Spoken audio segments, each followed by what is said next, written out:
My dear students, how are you? I hope you are fine. In previous class, we have discussed about clause. তো আগের দিন আমরা দেখেছিলাম clause কি জিনিস। তো তোমাদের সুবিধার্থে আর একবার বলে দিই যে ক্লজটা কিভাবে আলোচনা করা হয়েছিল। দেখো,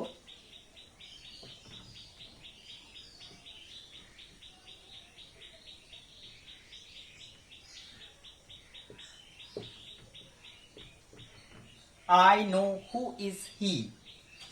I know এটা ভাঙলে এটা একটা বড় সেন্টেন্স, এটাকে ভাঙলে আমরা দুটো ক্লজ পাচ্ছি। আমরা জানি I know who is he, তাহলে I know এটা একটা ক্লজ, এটা প্রিন্সিপাল ক্লজ আমরা জানি। কেন প্রিন্সিপাল ক্লজ সেটাও আমরা জানি। আর এটা হচ্ছে সাবঅর্ডিনেট ক্লজ, এটা আমরা আগের ভিডিওতে জেনেছি। সাবঅর্ডিনেট ক্লজ কি করে? প্রিন্সিপাল ক্লজের উপর নির্ভর করে, তাই তো? প্রিন্সিপাল ক্লজ কি? যে কারোর উপর নির্ভর করে না, কিন্তু প্রিন্সিপাল ক্লজের উপর সাবঅর্ডিনেট ক্লজ নির্ভর করে। আর এক প্রকার, তাহলে আমরা principal clause subordinate clause already জেনেছি, আজকে একবার জানলাম। আর একটা হচ্ছে কোঅর্ডিনেট ক্লজ। কোঅর্ডিনেট ক্লজ কি হয়? দুই বা তার বেশি থাকে এবং সেগুলি কনজাংশন দ্বারা যুক্ত থাকে। আর দেখো, you are good but I am bad. তাহলে এখানে এই বাক্যটাকে ভাঙলে দুটো আমরা ক্লজ পাচ্ছি, ইউ আর গুড একটা, আই এম ব্যাড একটা। এটা হচ্ছে কেউ কারোর উপর নির্ভর করছে না, দুটো স্বাধীন বাক্যাংশ, কিন্তু সেগুলি কার দ্বারা যুক্ত থাকবে? কনজাংশন দ্বারা, বাট এখানে কনজাংশন। তাহলে এগুলো হচ্ছে কোঅর্ডিনেট ক্লজ। বেশ, তাহলে প্রিন্সিপাল ক্লজের কোনো ভাগ হয় না, কোঅর্ডিনেট ক্লজেরও কোনো ভাগ হয় না, কিন্তু সাবঅর্ডিনেট ক্লজের তিনটে ভাগ আছে। সেই তিনটে ভাগ আমাদেরকে জানতে হবে। ঠিকঠাক সেন্টেন্স লিখতে হলে বা ঠিকঠাক বাক্য গঠন করতে গেলে আমাদেরকে কি করতে হবে? ক্লজটা জানতে হবে। এবং সাবঅর্ডিনেট ক্লজ খুব গুরুত্বপূর্ণ বাক্য গঠনের জন্য, ঠিক আছে? তাহলে আমরা দেখি যে সাবঅর্ডিনেট ক্লজের কটি ভাগ আছে।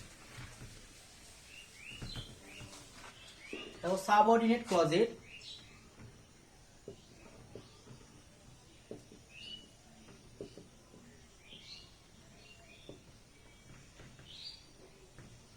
তিনটে ভাগ আছে। এক নম্বর হচ্ছে নাউন ক্লজ, দুই নম্বর হচ্ছে অ্যাডজেক্টিভ ক্লজ,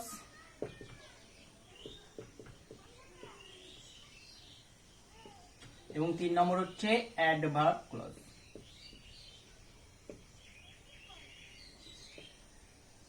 নাউন ক্লজের আরেকটা নাম হচ্ছে নমিনাল ক্লজ।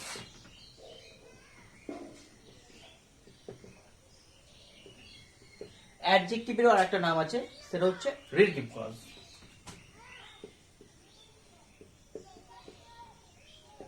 আর অ্যাডভার্বিয়াল ক্লজেরও আরেকটা নাম আছে, সেটা হচ্ছে অ্যাডভার্বিয়াল ক্লজ।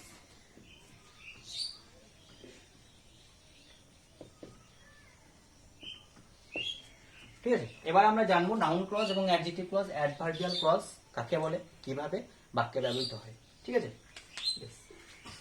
দেখো প্রথম আমরা নাউন ক্লজ দেখি। নাউন ক্লজ দেখো, প্রথমে একটা এক্সাম্পল দেখি। দেখো, I know who is he. দেখো, I know who is he, এটা একটা সেন্টেন্স, এটাকে ভাঙলে দুটো ক্লজ পাওয়া যাচ্ছে, একটা আই নো আর একটা হচ্ছে হু ইজ হি। দেখো, আমরা যদি একটা সেন্টেন্স ভাবি, দেখো আই নো, আইটা কি? সাবজেক্ট। সাবজেক্ট কি বলছে? নাউন বা প্রোনাউন, তাই তো? আই নো ভার্ব, তারপরে কি বসা উচিত? এখানে সাবজেক্ট বসছে, এখানে ভার্ব বসছে, ভার্বের পর কি বসা উচিত? অবজেক্ট। অবজেক্টে মূলত কি বসে? অবজেক্টে মূলত বসে নাউন, তাই তো? নাউন বা প্রোনাউন, ঠিক আছে? তাহলে অবজেক্টে কি বসে? নাউন বা প্রোনাউন। তাহলে এখানে নাউন বা প্রোনাউন বসে, তাই তো? কিন্তু দেখো, এইখানে দেখো আই সাবজেক্ট নো ভার্ব, আর এখানে তাহলে অবজেক্ট বসার কথা নাউন প্রোনাউন হিসাবে, কিন্তু তা না বসে একটা সেন্টেন্স বা ক্লজ বসেছে, পার্ট অফ সেন্টেন্স বা ক্লজ বসেছে। ঠিক আছে, তাহলে এখানে অবজেক্ট বসার কথা ছিল, তাহলে এখানে হু ইজ হিটা হচ্ছে অবজেক্ট। ঠিক আছে, কিন্তু অবজেক্টটা নাউন বা প্রোনাউন না হয়ে এটা একটা বাক্যাংশ বা ক্লজ। তাহলে নাউনের মতোই কাজ করছে এই সেন্টেন্সটা। ঠিক আছে, এই পার্ট অফ সেন্টেন্সটা নাউনের মতোই কাজ করছে। দেখো সাবজেক্ট বসেছে, ভার্ব বসেছে, সাবজেক্টটা নাউন বা প্রোনাউন বসবে, ভার্ব বসলো, তো ভার্বের পর অবজেক্ট, অবজেক্টে কি বসা উচিত, অবজেক্টে নাউন বা প্রোনাউন বসা উচিত, কিন্তু সেটা না বসে একটা হু ইজ হি একটা ক্লজ বসেছে, এখানে ইজ দা ফাইনাইট ভার্ব। ঠিক আছে, তাহলে এইটাকে আমরা বলবো নাউন ক্লজ। কেন? এটা নাউনের মতোই কাজ করছে। ঠিক আছে, আর নাউন কোথায় বসতে পারে? আর নাউন সাবজেক্টের জায়গায় বসতে পারে। ঠিক আছে, তাহলে সাবজেক্টের জায়গায় নাউন বসতে পারে। আর একটা এক্সাম্পল দেখো, what he said is true. এই সেন্টেন্সটাকে দেখো, এইটা হচ্ছে ভার্ব, ঠিক আছে, আর এইটা হচ্ছে ভার্বের আগে কি বসে, মূলত সাবজেক্ট বসে, তাই তো? তাহলে হোয়াট হি সেড, এখানে সাবজেক্ট বসার কথা ছিল, তাহলে সাবজেক্ট কি হয়, নাউন বা প্রোনাউন, তাই তো? তাহলে এখানে নাউন বা প্রোনাউন না বসে একটা ক্লজ বসেছে, তাহলে এখানেও এই ক্লজটা নাউনের মতোই কাজ করছে, কারণ নাউনের জায়গায় বসেছে। দেখো ভার্ব বসেছে, ভার্বের আগে কি বসে, নাউন বা প্রোনাউন বসে, তাই তো? নাউন বা প্রোনাউন না বসে নাউন বা প্রোনাউন জায়গাটা ক্লজ বসেছে, তাহলে এই ক্লজটা হচ্ছে নাউন ক্লজ। ঠিক আছে, তাহলে এই গেল নাউন ক্লজ। সাধারণ, একদম সাধারণ চিন্তা ভাবনা যে নাউনের মতো যে ক্লজ কাজ করবে সেটাই হচ্ছে নাউন ক্লজ। ঠিক আছে, নাউন কোথায় কোথায় বসে সেন্টেন্সের? ঠিক আছে, যেখানে যেখানে নাউন বসে সেখানে সেখানে যদি একটা করে ক্লজ বসে যায় সেটাই হবে নাউন ক্লজ। বুঝে গেছি? এবার আমরা দেখব অ্যাডজেক্টিভ ক্লজ। অ্যাডজেক্টিভ ক্লজ বোঝার আগে আমাদেরকে জানতে হবে অ্যাডজেক্টিভ কাকে বলে। অ্যাডজেক্টিভ হচ্ছে তাই যেটা নাউন বা প্রোনাউনকে কোয়ালিফাই করে। ঠিক আছে, তাহলে একটা এক্সাম্পল দেখো,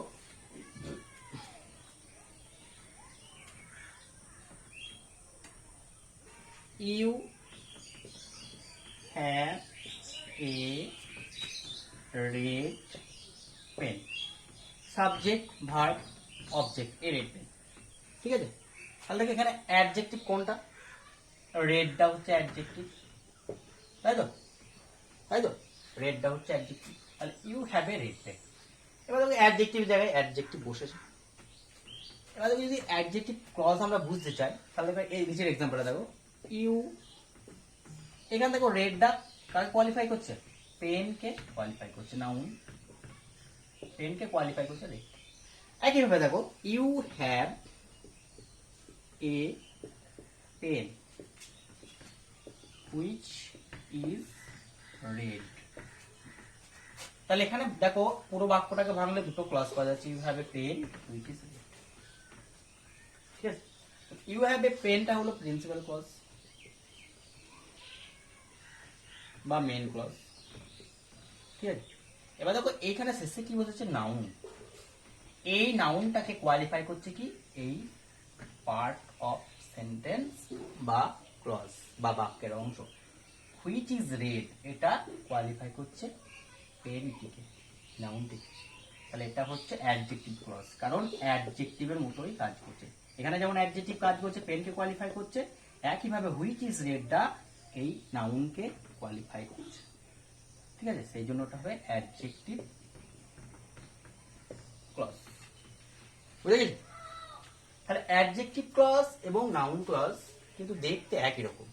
ঠিক আছে, দেখতে কিন্তু একই রকম, কিন্তু নাউন ক্লজ নাউনের মতন কাজ করবে, অ্যাডজেক্টিভ ক্লজ অ্যাডজেক্টিভের মতন কাজ করবে।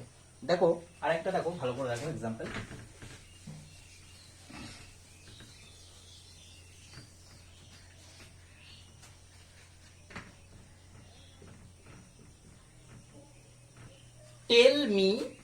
টেল me who did it.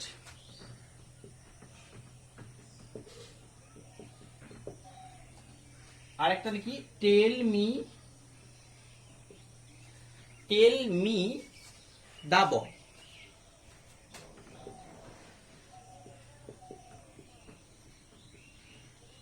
Who did it, tell me who did it, tell me the boy who did it. দেখো এটা হচ্ছে প্রিন্সিপাল ক্লজ, এটা হচ্ছে প্রিন্সিপাল ক্লজ।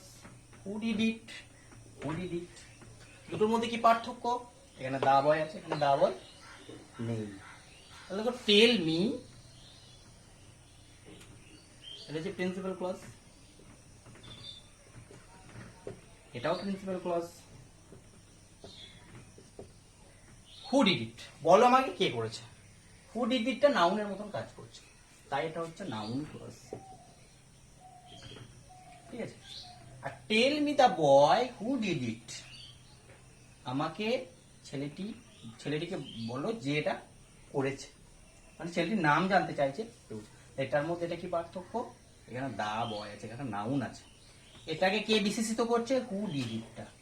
তাহলে যেহেতু ছেলেটাকে না বা নাউনটাকে বিশেষিত করছে এই ক্লজটা, সেই জন্য হয়ে যাচ্ছে এটা অ্যাডজেক্টিভ ক্লজ। ঠিক আছে। এবার না এখানে দেখো এই যে দা বয়টা আছে অ্যাডজেক্টিভ ক্লজের আগে, আর এখানে নাউন ক্লজের আগে কিন্তু এই দা বয়টা নেই। যখন দেখবো যে অ্যাডজেক্টিভে যে লিঙ্কার আছে হু, তার আগে যদি কোনো নাউন থাকে সেটাকে বলে অ্যান্টেসেডেন্ট। কি বলে? অ্যান্টেসেডেন্ট।